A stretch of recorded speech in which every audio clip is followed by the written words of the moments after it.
பலமான இதை கொண்ட குளங்கள் தான் உடைஞ்சி போயிருக்கு. சொல்கிறேன் என்னென்னா உங்களுக்கு பிரச்சனையில் படிப்படியாக நான் தீர்த்து தருவேன். ජීවිතහැර සියල්ල දෙනවා.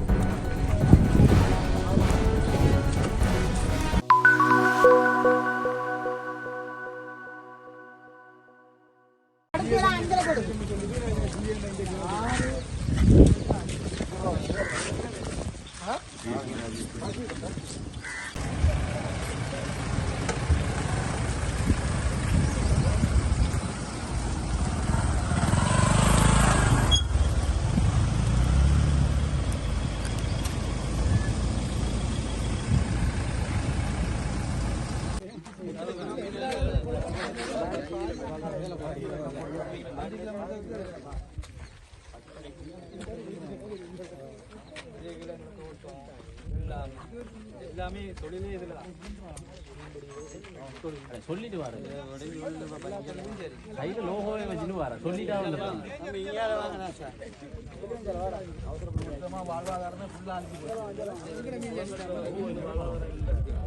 தண்ணி வந்துட்டு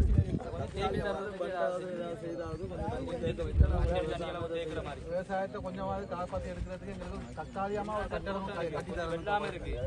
அதில் கொஞ்சம் கொஞ்சம் காப்பாற்று தண்ணி வந்து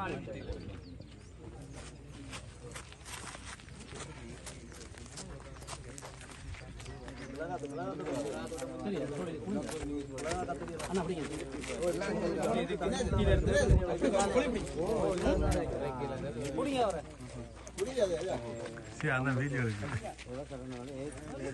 பழச்செடுத்து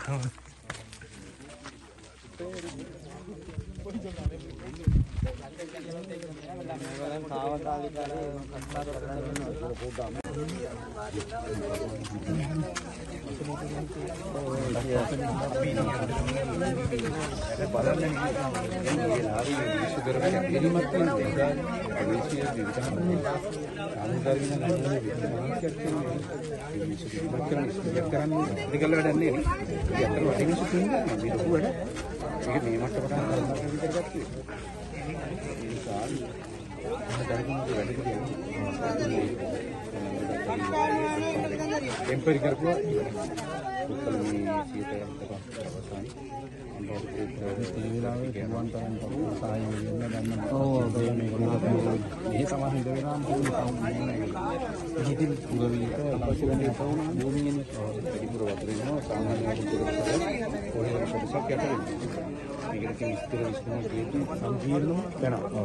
उत्तलमय मन्नारमय काम අපිට වෙනතරක මොකටද කියන්න පුළුවන් ප්ලග් බන්ඩ් එකක් දාලා හරි මේ කොළඹට හරි මොනවා හරි නම්බර මොකක්ද මේ දන්නේ කිලෝමීටර් 25 30 යට වෙලා තිබුණා.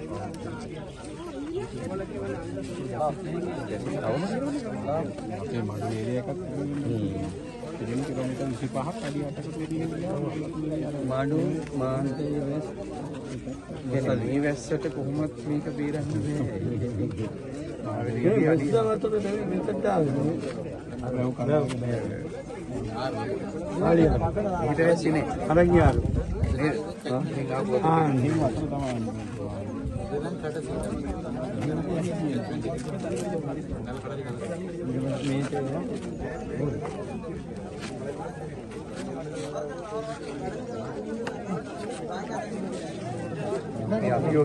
මේ අභියෝගය දිරන්න ඕන අපි අනිවාර්යයෙන් ප්‍රධාන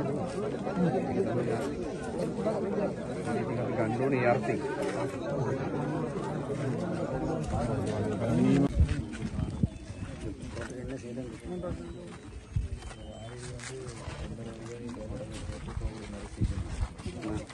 දැන් කෙන්දදී අදනාල් නෝටක් වල ආදී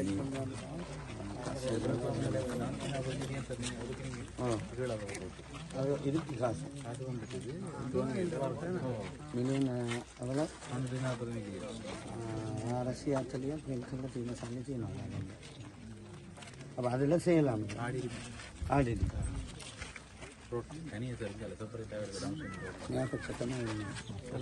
బండకి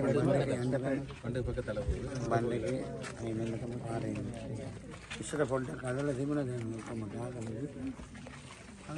ఎక్కడే விட்டு வைக்கணும் எத்தனை அடி உயரத்துக்கு இருக்கு அந்த வெள்ள நேரம்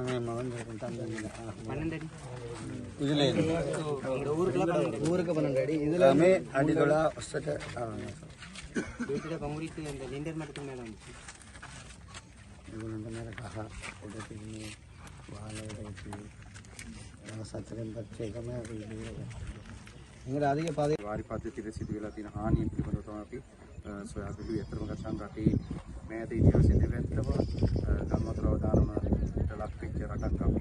ඒකේ විශේෂයෙන්ම මන්නාරම දිස්ත්‍රික්කය වාර්ෂිකව ගම්වතුර ලක් වෙන වගේම ඒ දෙවැත්තම කේදවාචිකට මුහුණ දුන්නේ 2025 අවුරුද්දේ මේ අවුරුද්ද.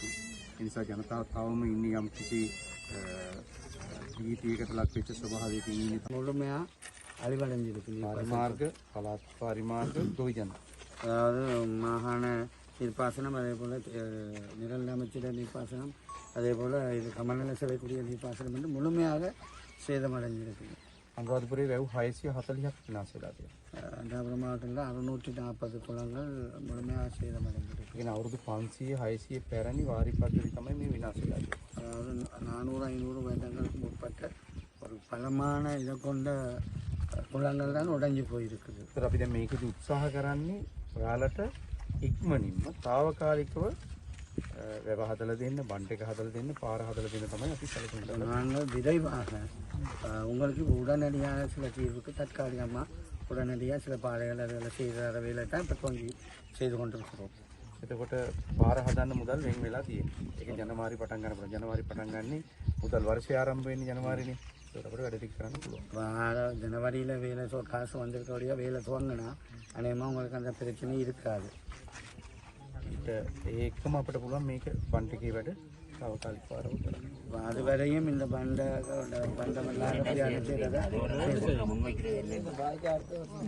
එතකොට මෙහි විතරක් නෙමෙයි අපිට දැන් ඔයාලා ඉල්ලීමක් කරන්න තියෙනවා. ඉල්ලීමක් කරන්න තියෙනවා. රටේම මේ ප්‍රශ්න ටික තියෙනවා. ඒ නිසා දැන් ඔයාලගේ ප්‍රශ්නේ බරපතලයි. ඊට අපි සවදනකට ගියා. එතන එයාලට ප්‍රශ්නේ බරපතලයි. ඒතර නිලධාරී ඉන්නේ ටිකයි. මැෂින් නෑ. හරිද?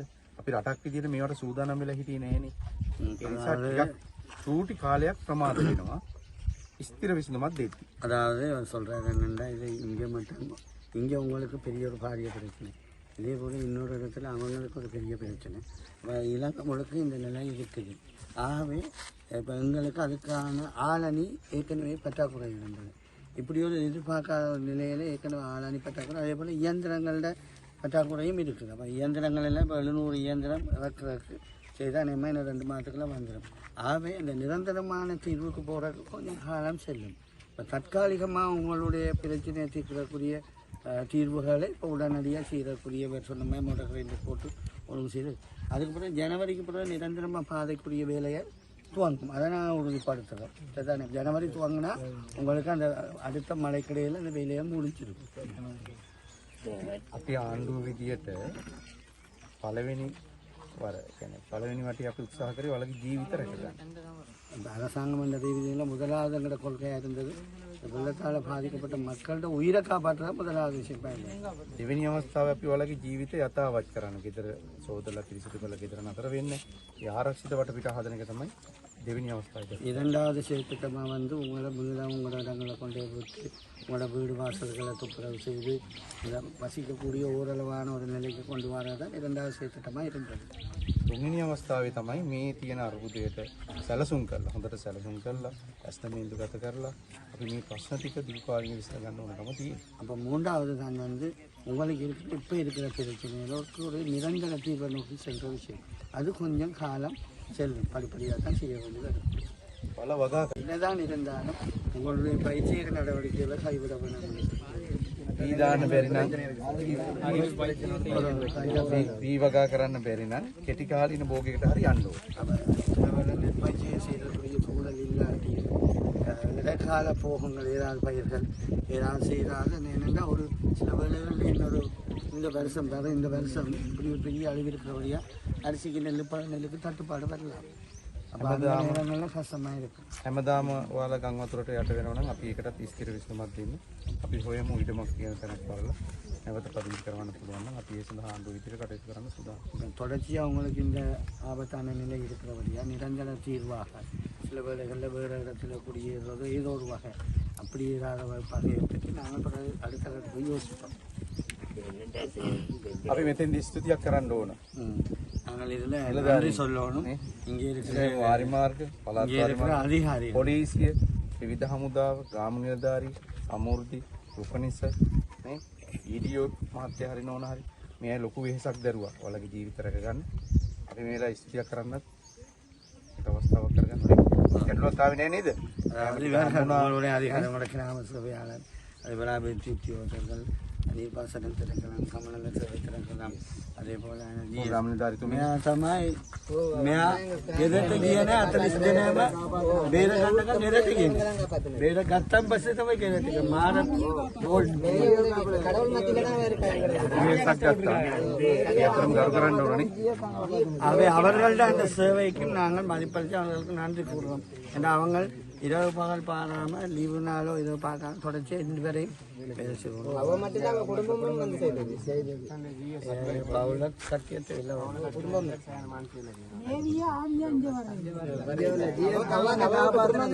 අපි ප්‍රශ්න ටික විසඳනවා. අනිවාර්යෙන් අපිට චූටි කාලයක් දෙන්න. අනිවාර්යෙන් ඔයාලට අවශ්‍ය කරන පහසුකම් අපි දෙන්න. சொல்கிறேன் என்னென்னா உங்களுக்கு பிரச்சனையில் படிப்படியாக நாங்கள் தீர்த்து தருவோம். அது வரைக்கும் ජීවිත හැර සියල්ල දෙනවා. உயிரை தெரியலாது மாமா இதே சரி சொல்லு அக்கன்னு சொல்லணும். வார காலத்துக்கு வாய்க்கால் சரியான முறையில் திட்டமிட்டு கிராமத்துக்குள்ள வர அந்த குளத்துக்கு யாரும் தெரிஞ்சு வராத மாதிரி திட்டத்தை செய்தால் தான் இங்கே கீழே உள்ள ஆக்களுக்கு பாதுகாப்பு அங்கே உள்ள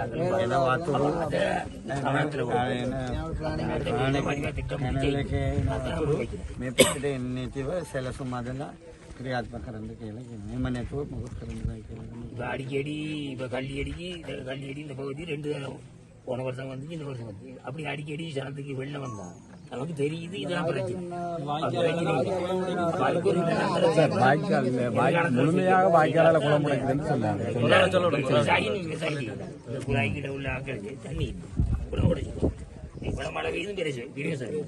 அப்ப அதை வடிவான முறையில் திட்டமிட்டு எதிர்காலத்தில் செய்ய போறது முடிஞ்ச திட்டம் ஒன்று செய்யலாம். நல்ல பாதுகாப்பா எல்லாருக்கும் பாதுகாப்பா மக்களுக்கும் பாதுகாப்பான ஒரு திட்டத்தை அதை செய்தார்.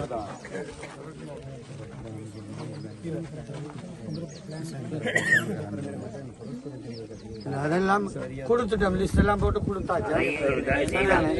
அன்றைக்கு கதைச்சு ஜிஏ தலைமையில் கூட அതൊക്കെ ஜிஎஸ் விளங்கப்படுத்துவோம். போன 4 நாளைக்கு முதல் நடந்த மீட்டிங்கில் மாந்த மேற்கில் போட்டு தந்த மேய்ச்சல் தரையிலிருந்து முடிக்கப்பட வேண்டிய எல்லா விடயங்களும் சிபாரிசு செய்து நீ மேலே அமைச்சுக்கு அனுப்பியிருக்கு. இங்கே வேறுக்குரிய சிபாரிசு பண்ணி அவளை ஒன்றே நிப்பாட்டில் முழுக்க எங்கள் மாவட்டத்திலேருந்து சிபாரிசு பண்ணி அமைச்சிருக்கு அனுப்பியிருக்கு சார். ஆனால் இவங்க இருக்கிற தோட்டக்காணிகள்ல இப்போ வேலை செய்யாம தலைவீடுகளால தான் இல்லை. இப்போ அதுதான் ஒரு தீர்வு வர மாதிரியே ஒன்றும் செய்யலானே. ஒட்டுமொத்தமாக பிரச்சனை இருக்குது. அப்போ அதுக்கு ஒரு ஒட்டுமொத்தமான தீர்வு அது சரி. ஒரே இதாக நாங்கள் சொல்லி கேட்கறது இல்லை தானே. இந்த பிரச்சனை இன்றைக்கு நேரத்தில் இல்லை. அதோட நிரந்தர தீர்வு கொண்டு வரணும்னா ஏதோட ஒன்றுக்கு வரணும். இப்போ நாங்கள் மாவட்ட மட்டத்தில் தீர்வு எடுத்து முழுக்க அனுப்பியிருக்கு. இனி மேல்மட்டத்தில் கழிச்சு ஒரு 4-5 மாதத்துக்குள்ள அநேகமாக ஒரு பொருத்தமான தீர்வுகள் வரும். சரிதானே? ஒரு நிமிஷம். இந்த நாகூரா குளத்தின் செயலாளர் வாய்க்காலால் தண்ணி வந்து அடிக்கிறது அப்படி ஒரு சம்பவம் நடக்கும். வாய்க்கால் முதல் தண்ணி வந்து